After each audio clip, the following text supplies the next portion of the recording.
Salam, Komagenler, siparişlerim geldi. Şimdi sizlerle paylaşacağım.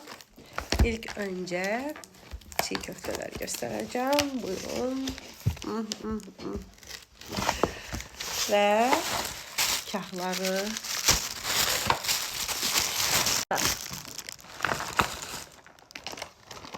Acı biberler ve limon. Çiğ köftenin vazgeçilmezi. Ve çiğ köfte dürüm. İşte. Ne güzel. Ve kolam da hazırdı. Şimdi başlıyoruz yemeğe.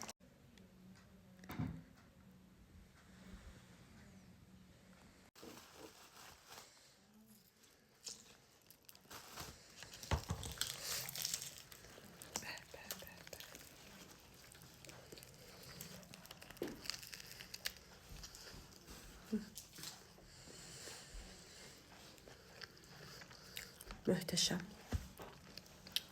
Komagen Hatay'ı. Çok güzel.